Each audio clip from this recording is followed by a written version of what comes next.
19h30, l'heure de Kinshasa. Mesdames et messieurs, bonsoir et bienvenue dans cette grande édition dont voici les principaux titres. Les sommaires de ces mardis restent notamment dominés par le Premier ministre Jean-Michel Sama Lukonde qui a encouragé le gouverneur des provinces à capitaliser les nouveaux élans de redynamisation et de modernisation des entités territoriales décentralisées de la République démocratique du Congo. Et le vice-premier ministre de l'Intérieur, Peter Kazadi, a suspendu toutes les activités en l'ensemble provincial de Kinshasa suite au conflit gouvernement provincial et l'organe délibérant. En outre, le gouverneur, son vice et les présidents de l'organe délibérant sont conviés pour consultation. Et ensuite, vous allez voir le malade monkeypox ou variole du singe qui sont internés à l'hôpital général de référence de Kinshasa qui ont lancé un cri d'alarme auprès des autorités compétentes. Encore une fois de plus, bienvenue. Ouvrons cette session d'information par la primature où le Premier ministre Jean-Michel Sama Lukonde a encouragé les gouverneurs des provinces à capitaliser les nouvelles élans de redynamisation et modernisation des entités territoriales décentralisées de la République démocratique du Congo pour un développement communautaire participatif et durable. Un commentaire de Tabita Lubamba. Suivez. Tenant à accompagner cette activité, le Premier ministre Jean-Michel Sama Lukonde Kyenge a rehaussé de sa présence dans l'après-midi de ce 16 octobre 2023 les travaux de la première édition de la conférence internationale de partenaires du programme d'urgence intégré de développement communautaire. Ces programmes visent à appuyer le plan local de développement communautaire des entités territoriales décentralisées. L'objectif de son passage à ces assises est de démontrer l'intérêt de son gouvernement pour ces programmes qui vient en complément à un programme central du gouvernement, à savoir le programme de développement local de nos 145 territoires. Et au vu de cette liste de toutes ces personnalités qui sont dans la salle, vous comprenez l'importance de ces assises. Et c'est pour ça que, malgré notre ferme volonté, dans la matinée, dans l'ouverture de cette première édition de la conférence internationale des partenaires du programme d'urgence intégré de développement communautaire, pour appuyer les plans locaux de développement communautaire des entités territoriales décentralisées, une urgence liée à d'autres charges de l'État. A-t-il expliqué avant de féliciter les organisateurs. Je voudrais relever que le gouvernement que j'ai l'honneur de diriger attend de vous des livrables futurs pour le plus grand bien des populations vivant dans nos territoires et nos entités territoriales décentralisées.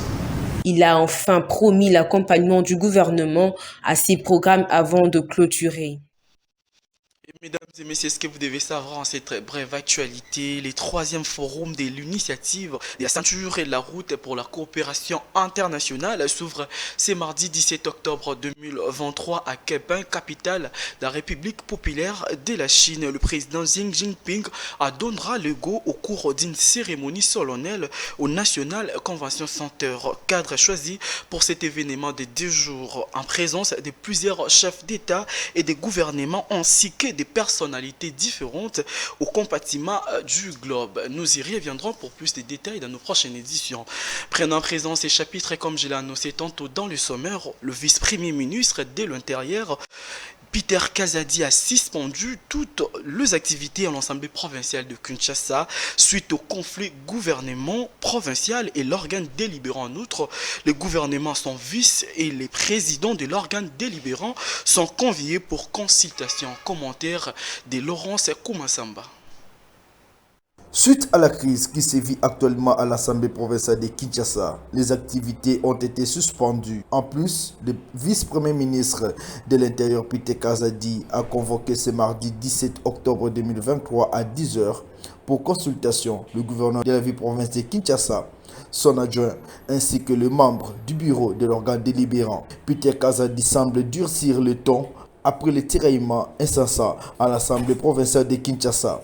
Le gouverneur Jantiningo Bila et son vice, Jekoko Mulumba, de même que le président de l'organe délibérant Godempoï et son bureau, doivent se présenter au bureau de l'intérieur pour une séance de travail.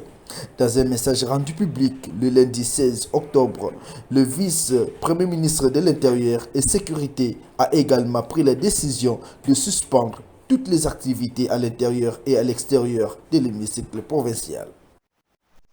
Et le président de la CENI, Denis Kadima, a rassuré dès la tenue des élections le 20 décembre 2023. Il promet les belles élections et la détermination de son bureau pour accomplir un bon travail. Il a été récit par nos confrères de la TV5 Monde. Un extrait choisi par notre rédaction. Suivez. Oui, tout est mis en œuvre pour qu'il y ait élection et nous n'avons aucune raison de penser que tel ne sera pas le cas. Parce que la commission est en place, elle travaille et elle a un calendrier qu'elle respecte assez rigoureusement. Donc il n'y a pas à se faire des soucis. Quand les gens évoquent un report, c'est simplement parce que c'est un des scénarios possibles dans tout projet.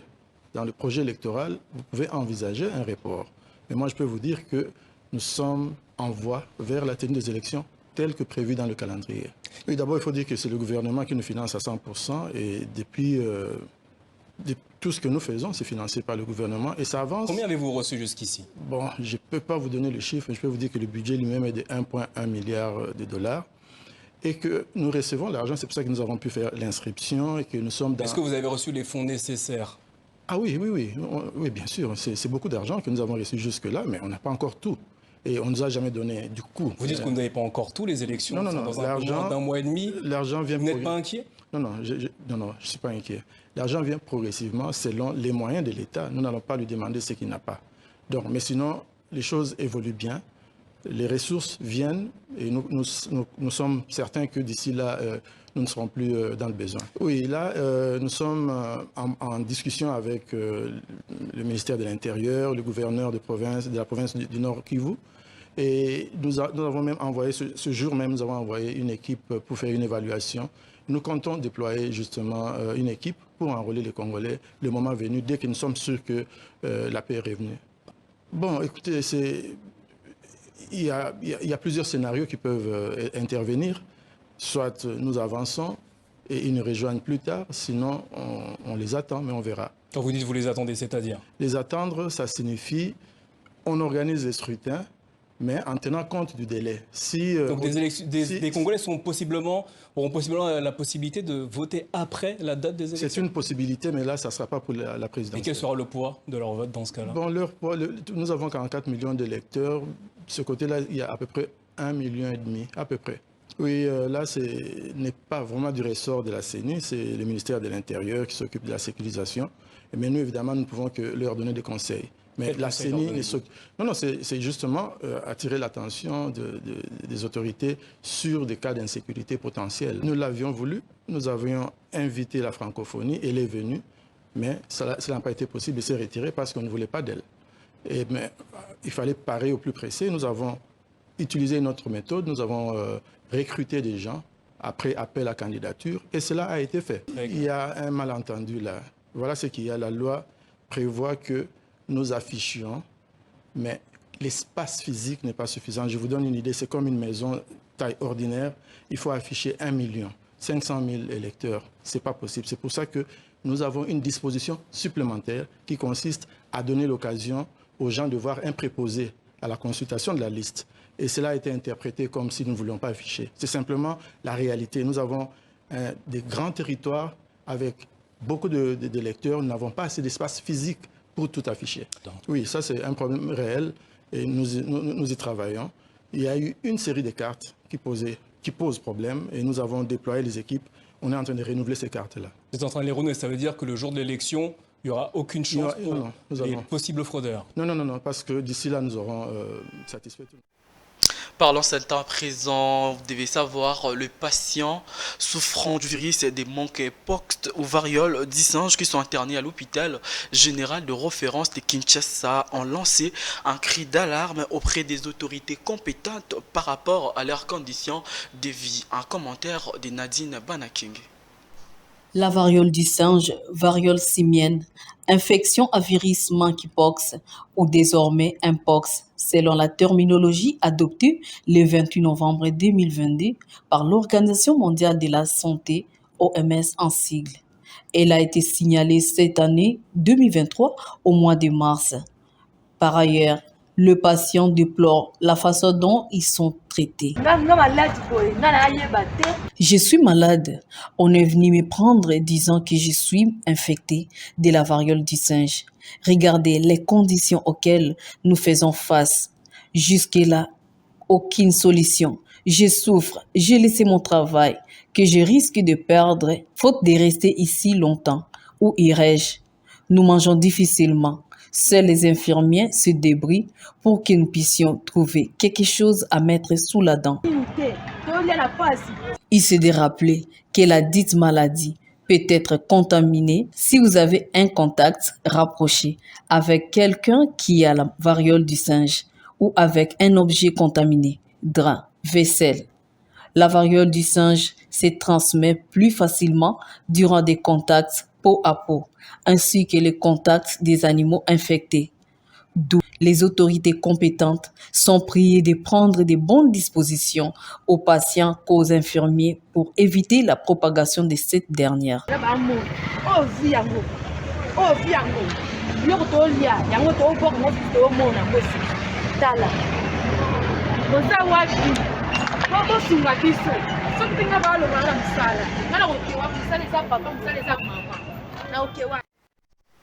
Interpellation du ministre de l'EPST Tony Mwaba à l'Assemblée nationale. Le député Willy Bolia a reçu le syndicat pour savoir la suite du dossier. Cette interpellation est due à la deuxième duplication des résultats des examens d'État. Suivez. Nous sommes venus voir l'honorable Bolio parce qu'il a interpellé monsieur le ministre de l'EPST, mais jusqu'à présent, nous n'avons pas d'écho. Nous voulons savoir, jusqu'à présent, qu'est-ce que le Parlement dit? Parce que vous avez interpellé, mais on n'a aucune réponse et nous ne savons pas qu'est-ce que nous pouvons dire à nos membres et à nos parents et aux parents des enfants. L'examen d'État a eu 2 publications, mais aujourd'hui, vous avez interpellé, mais il y a un silence radio. Qu'est-ce que vous dites? Le Parlement répond quoi?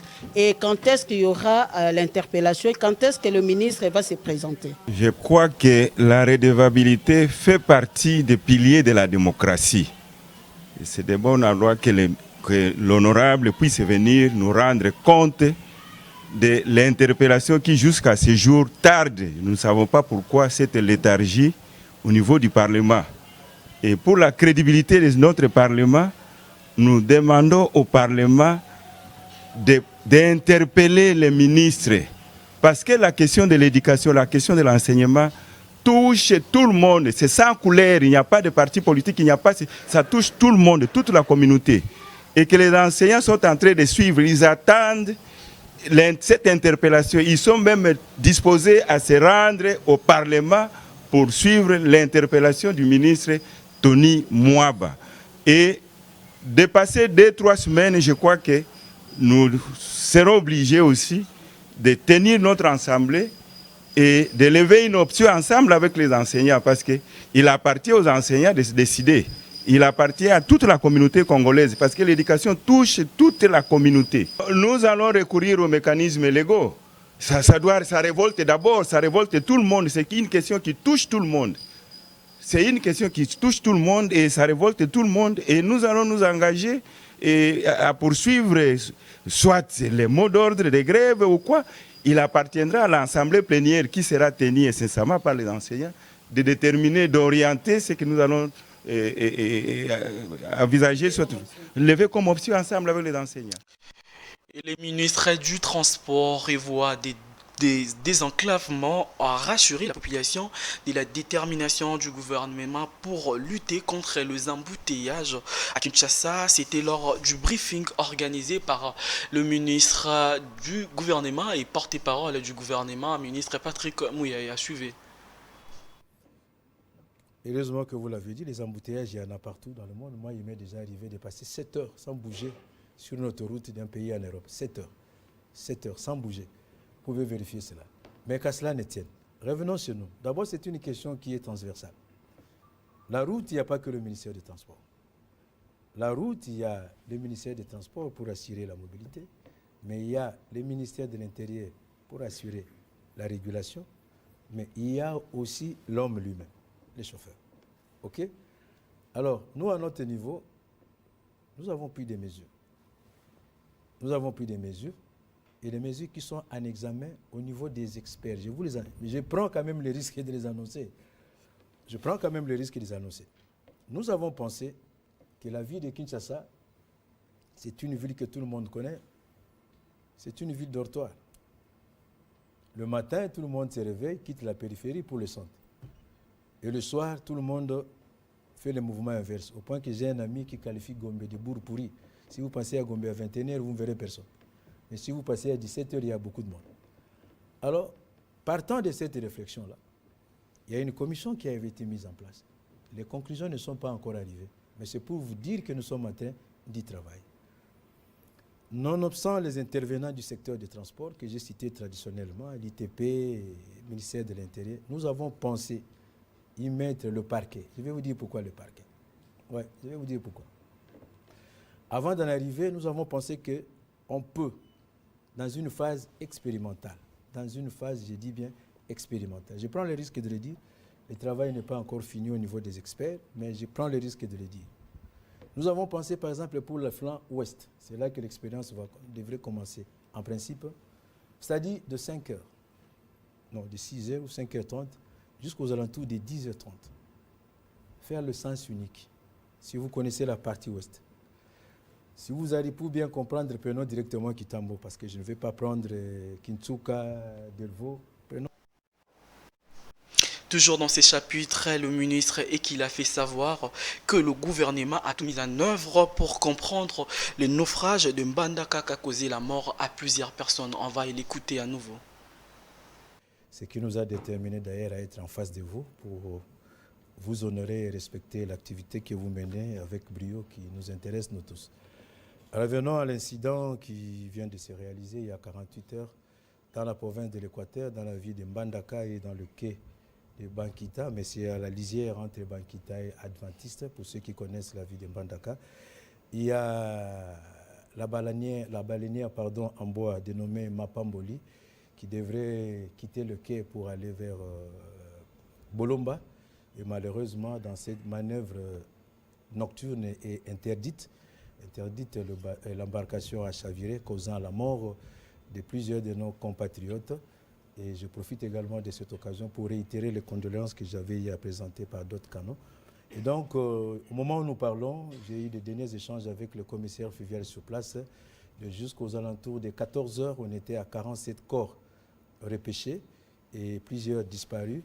Et malheureusement, comme l'embarcation était en situation d'irrégularité, on n'a pas pu avoir le manifeste pour déterminer exactement le nombre de passagers qui étaient à bord. Mais cela est dû naturellement, comme vous le savez, vous l'imaginez déjà, c'est à la surcharge. Et la surcharge en est une cause. Et aussi, dans notre pays, la réglementation, notamment plusieurs arrêtés qui existent, interdisent aux embarcations en bois, n'est-ce pas, de quitter le quai, de naviguer la nuit, de quitter le quai la nuit. C'est voilà la cause qui est cela. Mais rapidement, nous avons travaillé sur la question. Nous avons contacté les autorités provinciales sur place pour leur demander de mettre en place une commission d'enquête qui s'est réunie déjà. Et la commission d'enquête, comme le gouverneur est en séjour dans la ville de Kinshasa, la commission d'enquête est conduite par le vice-gouverneur qui est sur place. Il y a le représentant de l'ANR, il y a le représentant de la DGM, il y a le commissaire fluvial. J'avais souhaité qu'il y ait le représentant de la police sur place et également le procureur de la République pour l'ouverture d'un dossier judiciaire, pour amener les enquêtes, mais aussi j'ai travaillé avec ma collègue de la justice, la Mineta à la justice. Nous avons échangé, nous avons convenu qu'il soit ouvert sur place une information judiciaire qui doit conduire à un procès en flagrance. Je dois suivre ça pour établir la responsabilité, surtout l'armateur et le gérant et les conducteurs. Donc, comme vous savez, en cette matière-là, il est un principe établi, même s'il est discutable, mais du moins c'est ce qui est établi jusqu'à présent. Donc il est dit que l'arme matière est représentée par les commandants et les gérants. Quelle attitude que doit prendre la jeunesse congolaise pour le processus électoral en cours, en vue d'éviter les vendeurs des rêves en lieu et place de donner les voix à des personnes compétentes et passionnées pour ces beaux et grands pays. Décimo Kimbangu et Patrice Emery Lumumba, c'est mardi 17 octobre, un jeune Congolais donne son avis quant à ces. On va l'écouter. Tozo comme déjà tout près à l'élection. Bientôt, les candidats vont faire la propagande. Mais na kosengelo kana kolobanza juste toza to bata ba sentiment en fait. Tolingi kosala mama na loyenge, tolingi kolanda bato bazoya kokosa biso na ba 1000 francs, na ba 2000, na ba 10 dollars et à la fin des comptes, elo monte à malonga eza ko se réaliser. Pour le moment même nanda ko comme na niveau musala, c'est tout un problème na mambotali transport. Bambouteillage eza partout. Ba député na biso to votaki ba to biso to PC ba voix baza incapable ya kolobela biso ya ko talisa pa ya bakonzi ya koyebisa bakonzi ba lukela biso solution ba méthode nini faut ba luka ba tia lisusu na nzela po nzela ezala ya kofungama nini ba koloba pa ya bakonzi na biso ya ba PC ba koko mayele nini ba ko bakisa sur yango po to banenge nini ya ko inviter bambouteillage na nzela. La route secondaire, ils ont vraiment miqué par rapport à montant, par rapport à Makambo, il y a un autre temps tout le monde a minute. Il y a un autre Banzela, jusqu'à présent, tout le monde est là au Maroc. Au Bassal, les a mouqué par rapport à projet au Banzela. Et c'est après cette page en société que nous mettions un terme à cette grande édition. Mais avant de nous quitter, je rappelle ce qui a été les principaux titres.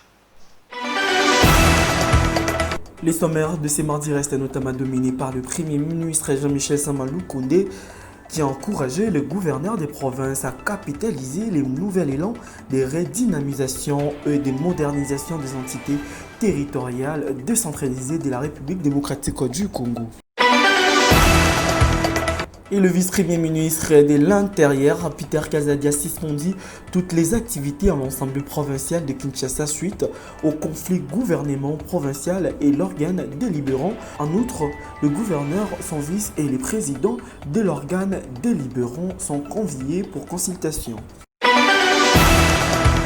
Et ensuite, vous allez voir le malade des monkeypox ou variole du singe qui sont internés à l'hôpital général de référence de Kinshasa qui ont lancé un cri d'alarme auprès des autorités compétentes.